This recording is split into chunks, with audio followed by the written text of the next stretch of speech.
Hello friend, welcome to my YouTube channel.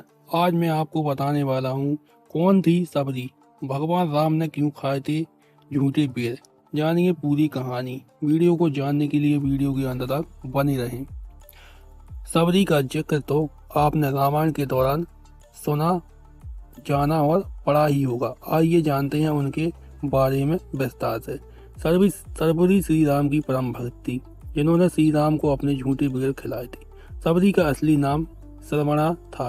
वह भील समुदाय की सबरी जाति से किसे संबंध रखती थी। इसी कारण कालांतर में उनका नाम सबरी पड़ा। उनके पिता भीलों के मुखिया थे। श्रवणा का विवाह एक भील कुमार से तय हुआ था। विवाह से पहले कई सौ पशु बलि के लिए लाए गए, जिन्हें देख श्रवणा बड़ी आहत हुई।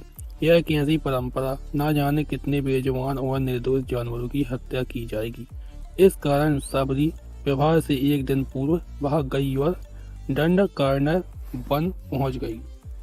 दंडकारण्य में मतंग ऋषि तपस्या किया करते थे। श्रवणा उनकी सेवा तो करना चाहती थी, पर वह भील जाति की होने के कारण उसे अक्सर नाम मिलाने का अंदेशा था। फिर भी सबरी सुबह सुबह ऋषियों के उठने से पहले उनके आश्रम से नदी तक का रास्ता साफ कर देती थी। कांटे चुनकर रास्ते में साफ बालू बिछा देती थी। यह सब वे ऐसे करती थी कि किसी को इसका पता न चले। एक दिन श्रेष्ठ को सबरी दिख गई और उनकी सेवा से अति प्रसन्न हो गए और उन्होंने सबरी को अपने आश्रम में शरण दे दी। तब मतंग का अंत समय आया तो उन्होंने सबरी से कहा कि वे अपने आश्रम में ही भगवान राम की प्रतीक्षा करें। वे उनसे मिलकर जरूर जाएंगे। मतंग ऋषि की मौत के बाद सबरी का समय भगवान राम की प्रतीक्षा में बीतने लगा। वह अपना आश्रम एकदम साफ रखती थी। रोज राम के लिए मीठे बेर तोड़कर लाती थी। बेर में कीड़े ना हो और वह खट्टे ना हो, इसके लिए वह एक एक बेर चक्कर तोड़ती थी। ऐसा करते करते कई साल बीत गए। एक दिन सबरी को पता चला कि दो सुंदर युवक उन्हें ढूंढ रहे हैं। वे समझ गईं कि उनके प्रभु राम आए हैं। उस समय तक वह वृद्ध हो चली थी, लेकिन राम के आने की खबर सुनते ही उसमें चुस्ती आ गई और वह भागती हुई अपने राम के पास पहुंची और उन्हें घर लेकर आई और उनके पांव धोकर बैठाया।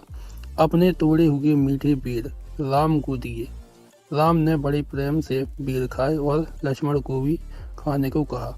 लक्ष्मण को झूठे बेर खाने में संकोच हो रहा था। राम का मन रखने के लिए उन्होंने बेर उठा तो लिए, लेकिन खाए नहीं। इसका परिणाम यह हुआ कि राम रावण युद्ध में जब शक्ति बाण का प्रयोग किया गया तो वे मूर्छित हो गई थी। तब इन्हीं बेर की बनी हुई संजीवनी बूटी उनके काम आई थी। यह है माता सबरी की पुण्य कथा।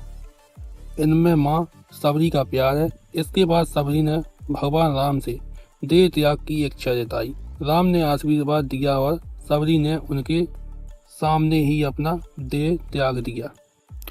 यह कहानी हमें सिखाती है कि भक्ति में जाति या बाहरी दिखावा मायने नहीं रखता।